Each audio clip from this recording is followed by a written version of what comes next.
بسم اللہ الرحمن الرحیم بسم اللہ الرحمن الرحیم الحمد للہ وکفا وسلام علی عباده الذین اصطفى اما بعد قال اللہ تبارک وتعالی ان اللہ اصطفى لكم الدین فلا تموتن الا وانتم مسلمون صدق اللہ العظیم۔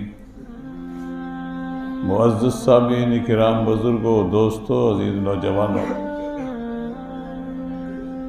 اللہ تبارک و تعالی نے ہمیں جو دین عطا فرمایا ہے وہ بڑا پسندیدہ دین ہے۔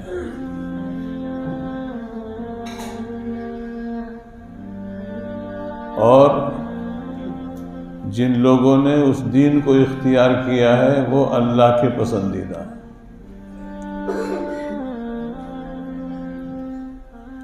اللہ نے ان کو منتخب فرمایا ہے، ان کو چھانٹا ہے، ان کو چنا ہے۔ اللہ کی مراد ہیں وہ لوگ کہ جنہوں نے دین اختیار کیا ہے، دین اسلام، اور جناب نبی کریم صلی اللہ علیہ وسلم کا دامن تھاما ہے، کلمہ شہادت کا اقرار کرتے ہوئے دین اسلام کو اپنی زندگی کے اندر داخل کیا ہے۔ وہ منتخب ہیں، چنیدہ ہیں، چنے ہوئے ہیں، اللہ کے پسندیدہ ہیں، اللہ کی مراد ہیں۔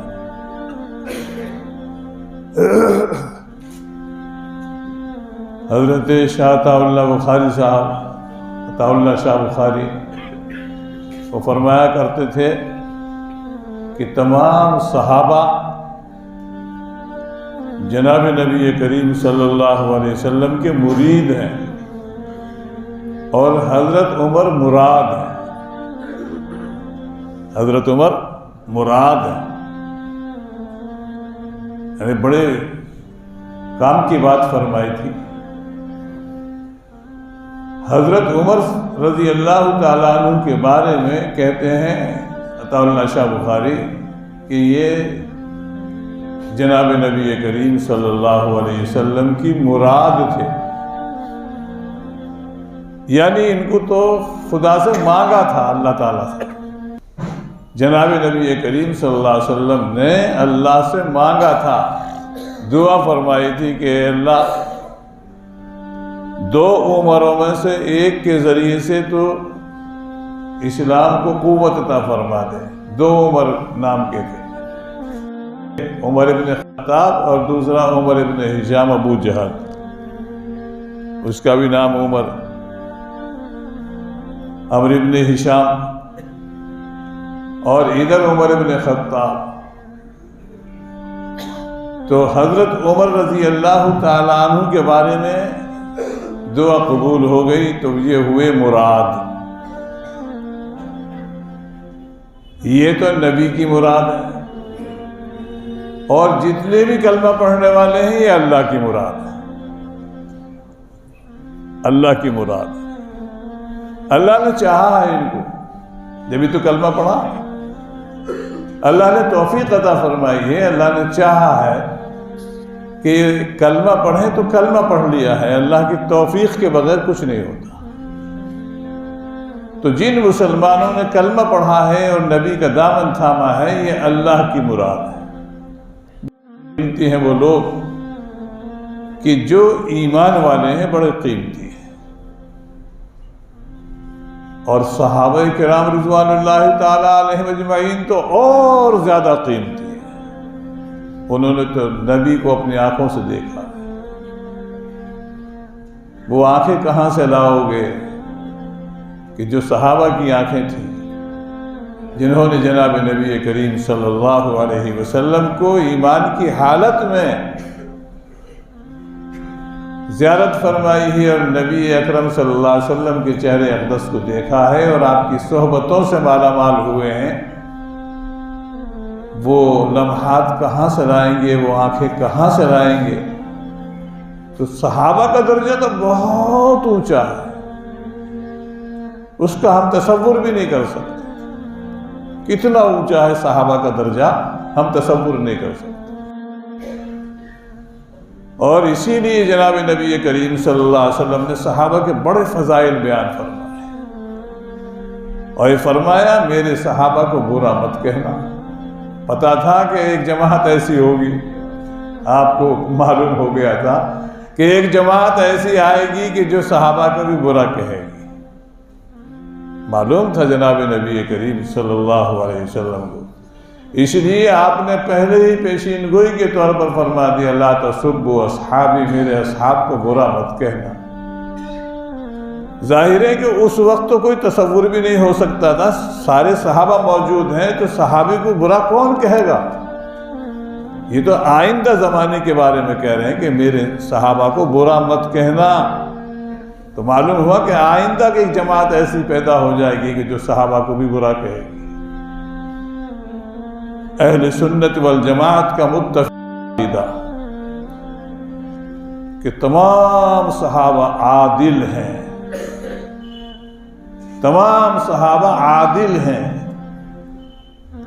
متفقہ طور پر، اور یہ بھی اتفاق ہے کہ سب سے افضل اور سب سے اعلیٰ اور سب سے بہتر پوری امت کے اندر جناب نبی کریم صلی اللہ علیہ وسلم کے بعد امت میں اگر کسی کا مقام ہے تو سیدنا ابو بکر صدیق رضی اللہ تعالیٰ، سیدنا ابو بکر صدیق رضی اللہ تعالیٰ عنہ کے بارے میں جناب نبی کریم صلی اللہ علیہ وسلم نے فرمایا کہ میں نے ہر ایک کے احسان کا بدلہ چکا دیا، لیکن ابو بکر کا بدلہ اللہ ہی دے گا، تو اللہ ہی چکائے گا ان کا بدلہ۔ کیا مقام ہے ابو بکر صدیق رضی اللہ تعالیٰ عنہ، جن کے بارے میں قرآن اتقیٰ کا لفظ بول رہا ہے، وَسَيُجَنَّبُهَا الْأَتْقَى الَّذِي يُؤْتِي مَالَهُ يَتَزَكَّى، اتقیٰ ہے سب سے بڑے پرہیزگار، اتقیٰ کہتے ہیں سب سے بڑا پرہیزگار، سب سے بڑے پرہیزگار جناب سیدنا ابو بکر صدیق رضی اللہ تعالیٰ۔ اور کتنا اونچا مقام، اللہ اکبر، غار میں ہیں تو ساتھ ہیں،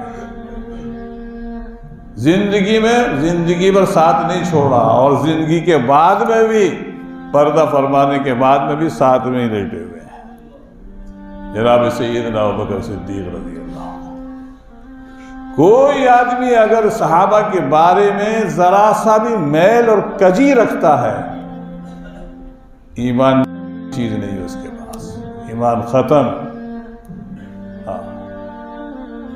اگر صحابہ کے بارے میں ذرا سی ادنا قسم کی کجی دل کے اندر پیدا ہو جائے،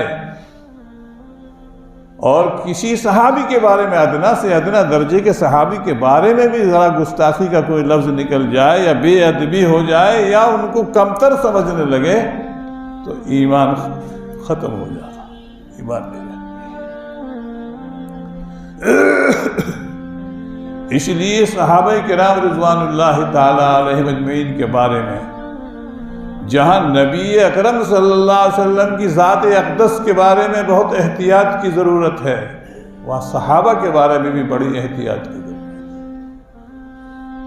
نبی کا گستاخ جہنم میں اور صحابہ کا بھی گستاخ جہنم میں، منتخب ہیں وہ اللہ سے منتخب ہیں، ان کو اللہ نے اپنے نبی کی صحبت کے لیے چنا ہے۔ تو اتنے عظیم الشان صحابہ کرام رضوان اللہ تعالی علیہ اجمعین، ان کا نام نامی جب آئے، کسی بھی صحابی کا نام آئے تو قرآن کا کہتا ہے رضی اللہ عنہ ورضوا عنہ، اللہ ان سے راضی اور وہ اللہ سے راضی۔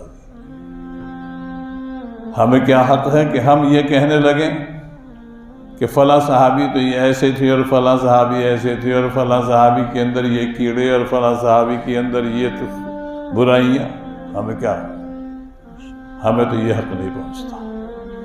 اللہ تو کہہ رہا ہے رضی اللہ عنہ ورضوا عنہ، اللہ ان سے راضی ہے۔ جب تو اللہ راضی ہو گیا، تم کون ہو کیڑے نکالنے والے؟ اللہ راضی، اللہ ان سے راضی اور وہ اللہ سے راضی۔ والسابقون الاولون من المہاجرین والانصار والذین اتبعوهم بإحسان رضی اللہ عنہم ورضوا عنہ، اللہ ان سے راضی اور وہ اللہ سے راضی۔ اس لیے صحابہ کرام رضوان اللہ تعالی علیہم اجمعین کے بارے میں ہمیں بہت احتیاط کی ضرورت۔ جب نام نامی آئے تو ایسے ہی مت گزر جاؤ، بلکہ کہو رضی اللہ عنہ۔ حضرت انس کا نام آئے، ابو ہریرہ کا نام آئے، معاذ بن جبل کا نام آئے، حضرت ابو عبیدہ کا نام آئے، سعد بن ابی وقاص کا نام آئے، غرض ہے کہ کسی صحابی کا بھی نام آئے، حدیث پاک کی کتابیں پڑھی جاتی ہیں۔ جب کبھی کسی بھی صحابی کا نام آئے، حضرت زید بن ثابت کا نام آئے، حضرت عمر فاروق کا نام آئے، حضرت عبداللہ بن مسعود رضی اللہ تعالیٰ عنہ کا نام، کسی صحابی کا نام آئے تو کہو رضی اللہ عنہ، بغیر رضی اللہ عنہ کے نہ گزر جاؤ۔ اللہ سے وہ عام انسانوں کی، بے شک وہ ہیں عام انسان ہی ہیں، لیکن اللہ نے جو منتخب فرمایا ہے تو ان کا درجہ بہت اونچا ہو گیا ہے، درجہ بہت اونچا ہو گیا ہے، اور ہیں عام انسان، لیکن اللہ نے جب ان کو منتخب کر لیا ہے تو اب رضی اللہ عنہ کا لفظ کہنا پڑے گا، کیونکہ قرآن کہہ رہا ہے کہ رضی اللہ عنہ ورضوا عنہ۔ اس لیے کسی بھی صحابی کا نام آئے ہمیں یہ چاہیے کہ ہم رضی اللہ عنہ کہیں اس کے ساتھ، رضی اللہ عنہ۔ یہ خاص لفظ ہے صحابہ کے لیے، ائمہ کے لیے، تابعین کے لیے اور دوسرے لوگوں کے لیے تو رحمت اللہ علیہ کچھ اور بھی لفظ بول سکتے ہیں، لیکن صحابی کے لیے تو رضی اللہ عنہ ہی کہنا چاہیے، بس یہ متفق عقیدہ۔ بہت احتیاط کی ضرورت ہے کہ ہمارے عقیدے خراب نہ ہوں۔ اگر صحابہ کے بارے میں ذرا سا عقیدہ خراب ہو گیا تو جہنم میں جائے گا، ایمان ختم ہو جائے گا، ایمان نہیں رہے گا۔ اللہ ہم سب کی حفاظت فرمائے۔